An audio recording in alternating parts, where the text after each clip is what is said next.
AP విజయ dairy పేరుతో కల్తీ నెయ్యి ఏపీ ప్రభుత్వ సంస్థ అయిన ఏపీ విజయ డైరీ తమ ప్రోడక్ట్స్ తయారు చేయడానికి ప్రైవేట్ సంస్థలకు అనుమతి. దీంతో ప్రైవేట్ సంస్థలు నాణ్యత లేని నెయ్యిని తయారు చేసి విజయ బ్రాండ్ పేరుతో మార్కెట్లో అమ్ముతున్నారు. ఏపీ విజయ నెయ్యిని టెస్టుల కోసం ఢిల్లీకి పంపించాం. అందులో వెజిటబుల్ ఆయిల్, పలు రసాయనాలు ఉన్నట్లు గుర్తింపైందని, ఆ నెయ్యిని వాడిన వారికి గుండెకు సంబంధించిన వ్యాధి వచ్చే అవకాశం ఉందన్నారు. హుజూర్దాకు చెందిన ప్రైవేటు సంస్థ నెయ్యిని తయారు చేసి ఏపీ విజయ డైరీ పేరుతో అమ్ముతుంది.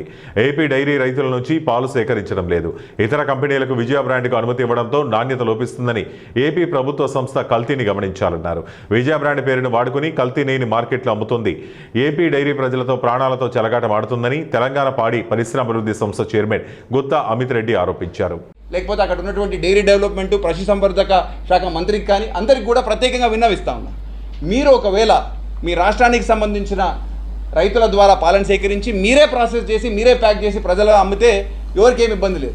కాకపోతే ఇక్కడ మటుకు జరుగుతున్నది ఏంటి, ప్రైవేట్గా కొంతమంది వ్యక్తులకు మీరు ఆ హక్కులు కల్పించి, బ్రాండ్ను వాడుకునే హక్కులు కల్పించి, ఆ బ్రాండ్ ద్వారా ప్రజల ఆరోగ్యాలను చెలగాటం, ఎందుకంటే ఆరోగ్యాలను దెబ్బతీసే ప్రయత్నం జరుగుతూ ఉంది. కాబట్టి దయచేసి ఈ ప్రయత్నాన్ని వెంటనే విరమించుకోవాల్సిందిగా, ఆ కాంట్రాక్టు, ఆ ఫ్రాంచైజీకి ఏవైతే హక్కులు కల్పించారో అవి ఇమీడియట్గా విత్డ్రా చేయవలసిందిగా కోరుతా ఉన్నా.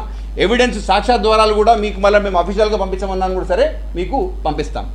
అదేవిధంగా ఇప్పుడు ఏం జరుగుతోంది, సరే ఘీ అనేది గడిచిన కొన్ని సంవత్సరాలుగా చేస్తూ ఉన్నారు. ప్రతిరోజు హైదరాబాద్ మార్కెట్లో ప్రతి నెల 100 టన్నుల పైచిలకు ఈ కల్తీ ఘీ అమ్ముతూ ఉన్నారు. కాబట్టి మేము కూడా మా రాష్ట్ర ప్రభుత్వాన్ని దృష్టి కూడా తీసుకుపోయినాం.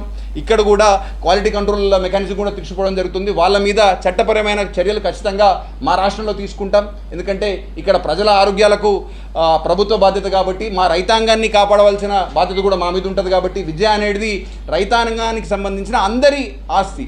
ఇది ప్రజల హక్కు, ప్రజల ఆస్తి. మరి దీని బ్రాండ్ని, విశ్వసనీయతని కాపాడుకోవాల్సిన అవసరం మా మీద ఉంటుంది. కాబట్టి ఖచ్చితంగా మేము ఆ డైరెక్షన్లో పనిచేస్తాం. అదేవిధంగా ఈ మధ్య కాలంలో నేను ఇందాక చెప్పినట్టు పేపర్ నోటిఫికేషన్ ద్వారా ఒక ఏజెన్సీని అపాయింట్మెంట్ చేసుకున్నారు.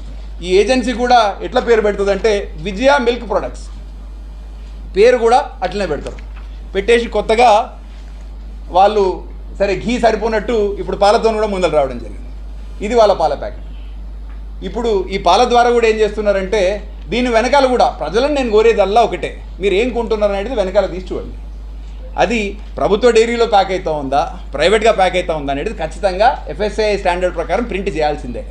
కాకపోతే ఈ ప్యాకెట్ కనుక మీరు ఒకవేళ వెనకాల తిరిగి చూస్తే దీని మీద marketed by Vijaya milk products, దీనికి విజయతో ఎటువంటి సంబంధం లేదు. వీళ్ళు కూడా ఏపీ ఫెడరేషన్ నుంచి పాల ఉత్పత్తుల అమ్మకాల